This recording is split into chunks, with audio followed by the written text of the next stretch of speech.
사회생활을 하다 보면 필연적으로 자존감이 낮아지게 되고 자존감이 다치게 되는 일이 발생됩니다.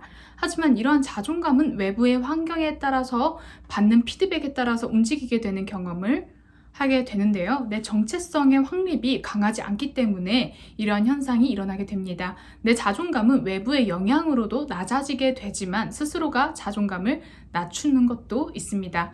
나는 친구에 비해 직장이 안 좋아, 혹은 학벌이 안 좋아, 주변 사람들에 비해 나는 부족한 게 많고 외모도 떨어지는 것 같아, 가치가 없는 것 같아 하는 마음들인데요. 그러한 마음들은 스스로의 자존감에 악영향을 미치게 됩니다. 신기한 게 무의식의 작용은 너무나 단순해서 그러한 상황이 연결되어지면 불안을 현실로 만들기 위해서 이러한 생각들은 현실로 만들어지게 되고 계속 불안한 상황들로 몰고 가게 됩니다. 가령 살이 너무 쪘어, 나는 뚱뚱해 하는 마음, 그래서 열심히 PT도 받고 노력을 많이 했는데도 음식에 대한 불안한 혹은 부정적인 생각들은 반작용으로 그러한 음식들에 대한 갈망을 끌고 옵니다.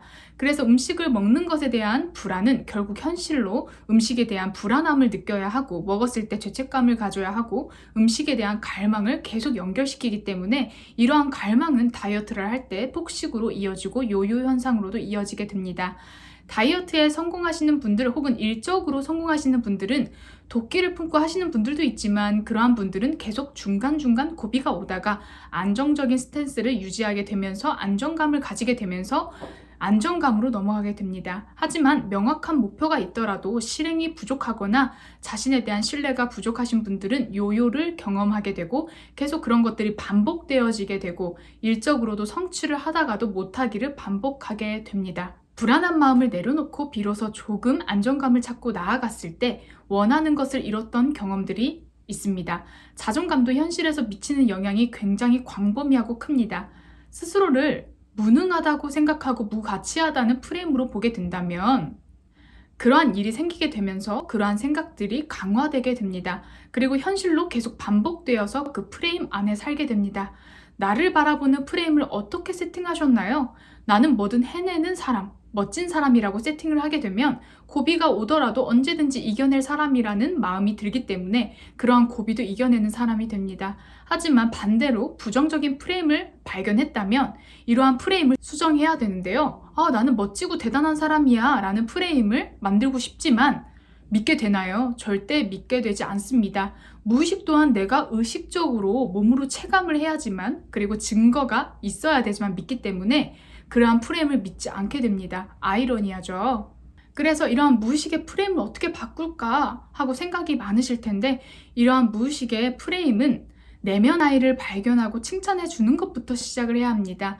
나의 내면 아이는 가장 어린 시절 첫 기억을 생각했을 때 그 어린 아이를 생각해서 사랑해주고 칭찬해주는 작업이 필요합니다. 과거의 그 어린 아이에게 현실적인 측면을 기준을 대고 너는 무능력하고 못난 아이야 라고 이야기를 해줄 수 있을까요? 그리고 과연 못생겼다고 이야기할 수 있을까요? 그 아이는 존재만으로도 사랑스럽고 안쓰러운 아이라고 생각을 하게 됩니다. 그러한 아이라 생각하고 나 자신을 대했을 때 자존감에도 크게 영향을 미치게 되겠죠. 내가 나를 무가치하고 부정적인 사람이라고 생각하게 되는 것은 현실에서도 사회적 가치에서 바라보는 기준을 대고 살벌하게 평가하는 것입니다. 하지만 나의 내면 아이는 평가하기가 어렵습니다. 평가라는 것은 심리적으로 적이라고 생각했을 때 평가하고 경계하고 분석하게 됩니다. 나는 평가해야 할 대상이 아닌 사랑으로 안아줘야 할 대상이라는 것을 우리는 깨닫고 인지해야 합니다. 그래서 나 자신의 가치는 외부의 평가 기준이 아닌 내 자신만이 사랑으로 보듬어 주어야 한다는 것 필요하죠. 유명한 말이 하나 있습니다.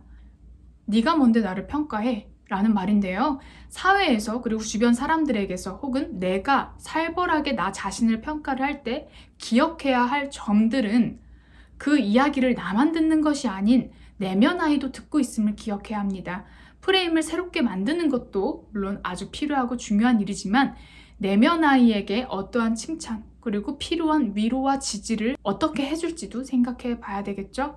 나의 자존감은 의식적으로 내가 나는 괜찮은 사람이야 라고 생각한다고 이게 1차원적으로 아주 단순하게 믿게 되지 않습니다. 이것을 믿게 되려면 나 자신과의 깊은 교감이 필요한데요. 그 깊은 교감은 바로 내면 아이를 탐색하고 나의 내면 아이를 따뜻하게 안아주었을 때 비로소 자존감이 베이스가 쌓이는 작업이 되고, 그러한 과정이 반복되면서 자존감이 크게 형성이 되고, 외부에서의 영향을 받더라도 나 자신이 괜찮아, 나는 앞으로 더 잘해낼 수 있어 라는 강한 신뢰와 확신이 생기게 됩니다.